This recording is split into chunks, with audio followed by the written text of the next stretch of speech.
Nick, thanks so much for joining me today. Hey, Doug, thanks for having me. I have considered myself a lifelong learner, but when I read through your materials, like this is learning to another level. And I was so excited that you're going to join me today. Before we dive in, do you mind giving a brief intro of who you are and what you do? Thank you. Yes, so name is Nick Velasquez. I'm just really passionate about learning. And the whole thing came about because I always took on different hobbies and different skills. And it's always been a passion in my life. But I was frustrated by how difficult it was going from knowing about something to turn it into a skill. So let's say you could know a lot about painting or art, but not necessarily know how to paint. So I was trying to bridge that gap. And that led me to researching learning science, cognitive psychology, peak performance, mastery. And I was trying to compile all this material to create a guide for the rest of my life that I would use to learn anything. And years into the research, I figured if I'm going to do this and put all this work, I might as well just turn it into a book. But had I known what was ahead of me, the amount of work to turn that raw information into a book, I don't know if I would have done it. Um, but that's how it came about. It's just been out of a passion for learning and trying to accelerate that learning curve. That's where all this came from. Now, I have a belief that when somebody finds that zone of genius or that thing they're really passionate about, and they go on the path not just from learning, but they go towards mastery, Mm. which is in the title of your book. When did you start to discover or realize like that concept of mastery and how important it is? So two things about that. So one about the passion. Sometimes when you're so into a subject, it turns it's more like an obsession. So I couldn't stop reading about it. And it's not the obsession of, oh, I'm so happy I woke up another day. It's a day of learning. Let's go for it. No, it's like it pains you. You just can't have enough of it. You don't want to go to bed. And I would spend months straight just studying this stuff because I just could not do it. And that's how far it can take you. And what I found is that a lot of people that pursue mastery is just like that. And there is a quote from Darwin. I'm just gonna paraphrase here, but he's like, anyone that is so passionate about what they do, like I am, they will find out that there is a curse. And I found that for many people that pursue mastery is just something that they can't get rid of. It's both something that is pleasurable, but it also brings them pain. So it's that struggle and that pursuit. And I love that your podcast is the happiness of pursuit, because that's the entire point. Is they're in that struggle, but it's a struggle or it's a suffering that brings them joy, and that also brings them purpose. So it's kind of a mix. It's a weird combination of feelings. And the philosopher Nietzsche talks about that. Like, imagine if your your greatest pleasures also came from your deepest sorrows and struggles. So I find that these people are like that. Some of the greatest Olympians, it's kind of a curse, an obsession, but it also brings them joy. It's a weird feeling to describe. It's amazing to me how much truth still comes from the philosophers, like in all Yes. of like the fundamental building blocks Yeah. that they came from. And speaking of building blocks, I see a lot of people that they have either, self-imposed doubt or some form of just self-imposed limitation. What are some of the things that you've learned that people can break through to continue their learning or to move to a higher level of understanding with a subject? Sure. So the first one is that we all have a capacity to learn. So that's built into our evolution. That's what makes us build everything that we've built. So everything we've created comes from our ability to learn. And we all have that capability. So anyone can learn anything, and all subjects are learnable, to put it that way. So that's the first thing, is like you can learn anything you want. The other part is, and I start a book with this, which is most of the time we see the end result of something. So like the performance of a great musician, you see them on stage and you're not seeing the process that took them there. So all the grueling hours, like learning scales and practicing the songs. So you're only seeing the end result, and the end result is usually very polished. So when we compare ourselves to that, we think that we could never do what they do. And it's because it's like almost like watching a magic illusion. You see the effect and you think, wow, that's amazing. I could never do something like that. And then they showed you the method, like, oh, okay, I could. It's just that you don't see the process behind it. So the idea, what I'm trying to promote the most, is showing people that there is a process and anyone can follow that process and anyone can learn anything they want. And there is so much that we can achieve by putting in the time and the effort. It's just that we underestimate what we can do in many years of study or Yeah. practice of a certain skill. So how do you see, I know growing up, like I would struggle either in math or people struggle in English. Like in your opinion, is there some people learn differently than others? Like, are there different learning styles and can you adapt to learn differently?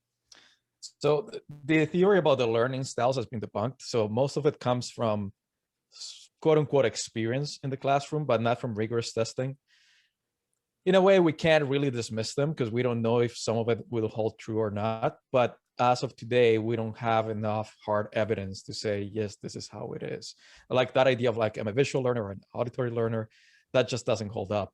What is true though is that we have some preferences in the way we learn, but preference doesn't mean that's the best way we learn.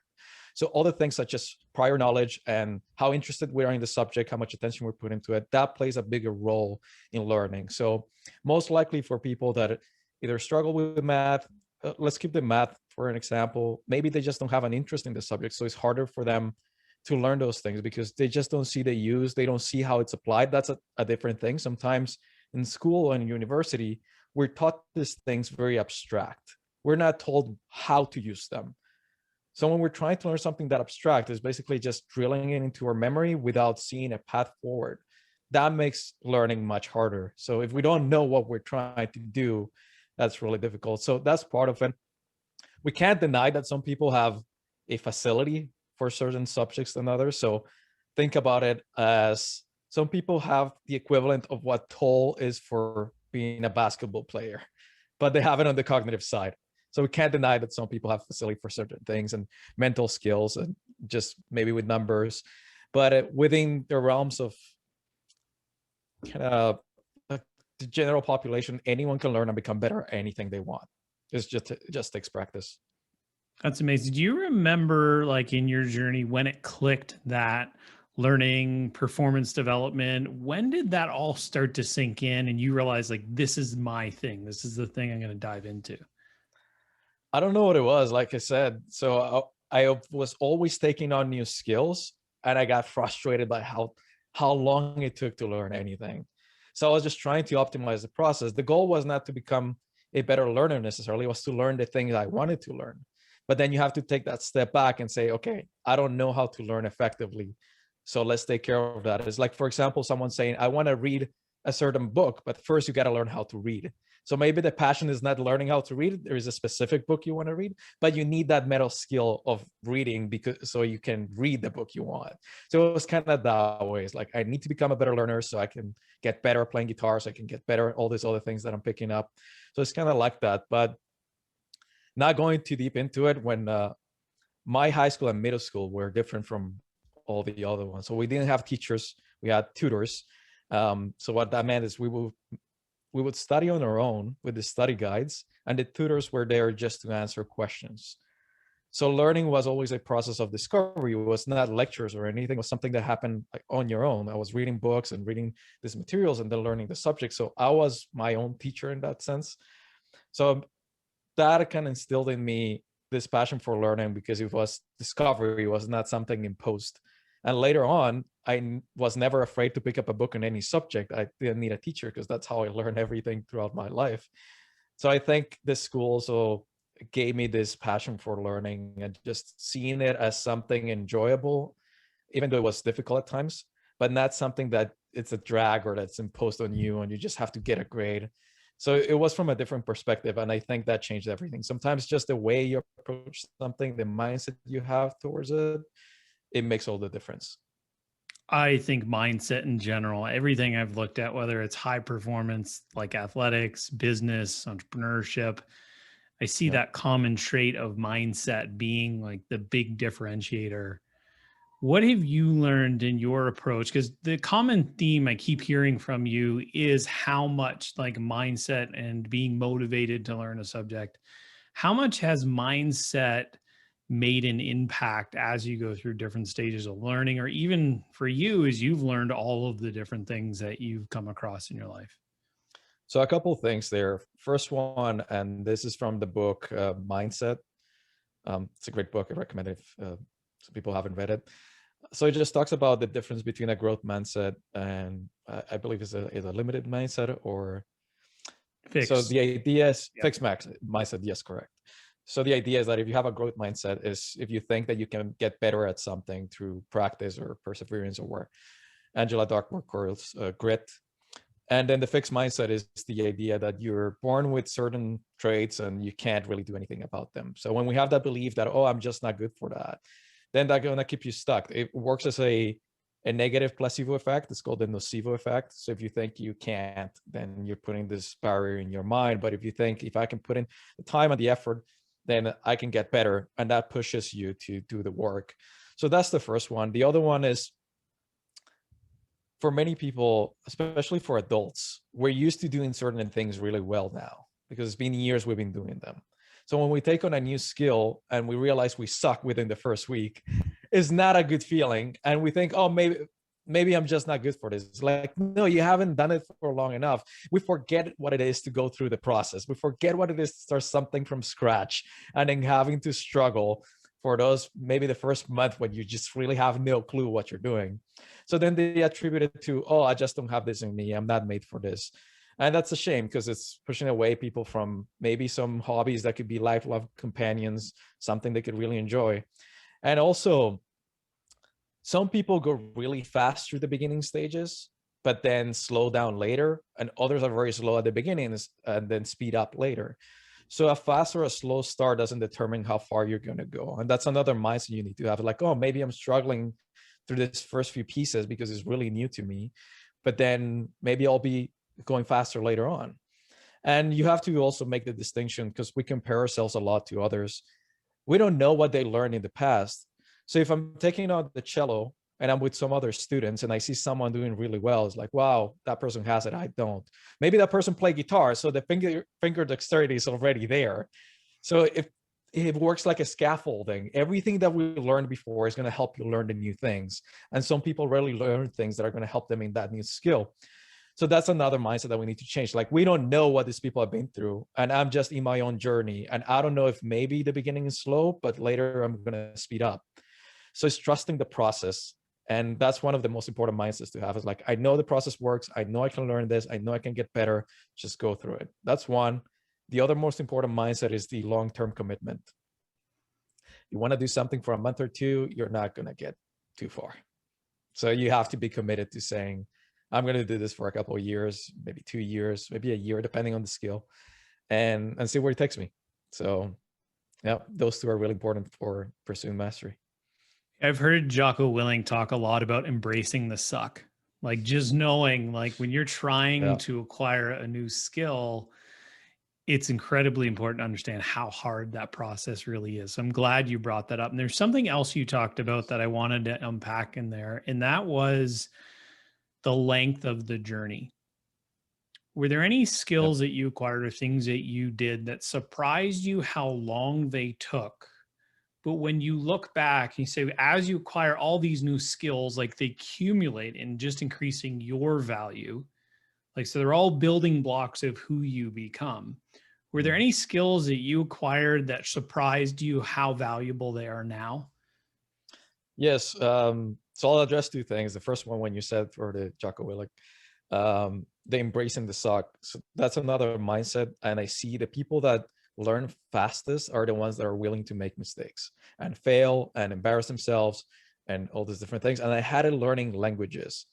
So I was always the shy person that didn't want to try the language, and you're the street in a different country and you're like, no, like, I'm kind of shy about trying this because I'm going to make a mistake. And then the people that just, not that they didn't care, but they just knew they had to push themselves.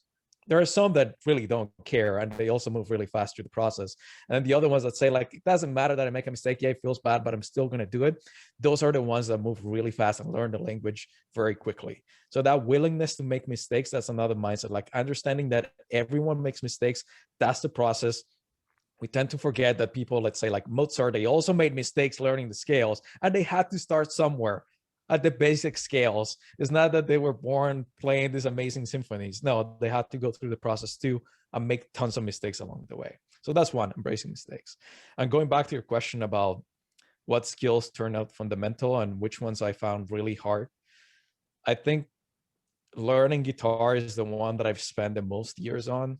I don't play as much anymore, but I did play for a long time. And just getting to play a couple songs, that's fine. But really feeling comfortable with the instrument to the point that it feels like an extension of you, that takes a long time. So music is a very well developed skill that has gone through generations and generations of masters and people pushing it forward. So there's so much cumulative advancement in the skill that it takes a long time to catch up to what other people have done in the past. Then fundamental skills that I think anyone or everyone should learn, some kind of communication skill. So either you become really good at speaking or really good at writing. So something where you can get all these thoughts out and organize them in a certain way. So I think that communication skill. And for me, it's funny, but the things that I learned when I was a kid are the ones that I do the most now. So reading, writing, speaking. So you get good at those three and you have a really good advantage. Absolutely. Now, when you were going through like the guitar as an example, and Yeah. like I've played golf since I was a kid, but to me, that's something you're always trying to get better at. Mm-hmm. There gets to a point where if you don't use some skills, you tend to either lose them or you have to play catch up. What have you found successful to stay sharp? And there's only 24 hours a day, so obviously you can't practice all of them. Are there any things you do for Yes. memory recall or keeping skills up to par that you found helpful? To keeping it up to par, you have to keep practicing. So there is this quote from one of the greatest violinists that has ever lived, and he said that if I don't practice one day, the critics know it. If I don't practice 2 days, my wife knows it. If I don't practice 3 days, the public knows it. So it's just it becomes a part of you. You can't stop. Yeah, it just doesn't work that way. If you want to stay sharp and even just push it forward, you need to keep practicing. So one of the things that I talk in the book towards the end is like this challenges of success. And sometimes when you get successful at something, then you become complacent. And then how do you expect to move forward or even keep the level you got if you're cutting back on the training that took you there? We just don't work that way. It's not a get it and forget it kind of thing. All skills need to stay sharp by constant practice. There's no way around it. That's the process. That's super wise advice. And before we get to the final question, where can people follow your journey and buy the book? Oh, the book, it's everywhere books are sold. So I guess the easiest would be Amazon. So that's going to be there. And then where to follow me, you can go to unlimitedmastery.com. That's my website. And then all the social media, all the other links are there. So unlimitedmastery.com. That's the easiest. Awesome. I will make sure to put all of those in the show notes. And the final question I have for you today, Sure. what is the one lesson or piece of advice you can share with the listeners to help them find happiness in their pursuits? I would say that it's all about people. So that's why we're in this world. And that's going to be the source of greatest joy. And that's what really makes a purpose. Everything we do and everything we are is also connected to other people. So if you're in business, is doing business with people you enjoy hanging out with. I read a lot of Warren Buffett, and he's like, I love coming into work. And there's no financial reward for me, but I get to spend all this time with people I admire and then I have fun with. So many times especially in younger age, and I've been guilty of that too.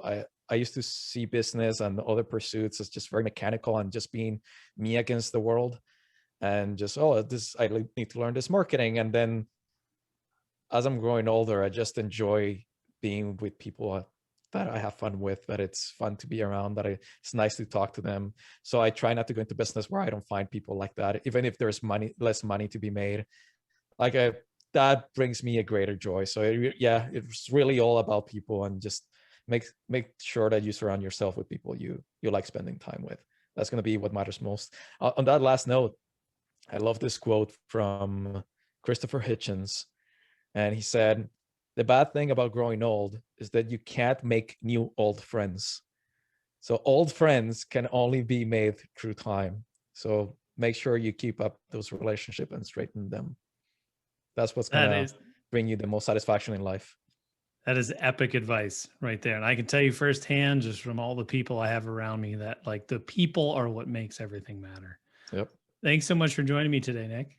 Thanks for having me, Doug. It's a pleasure.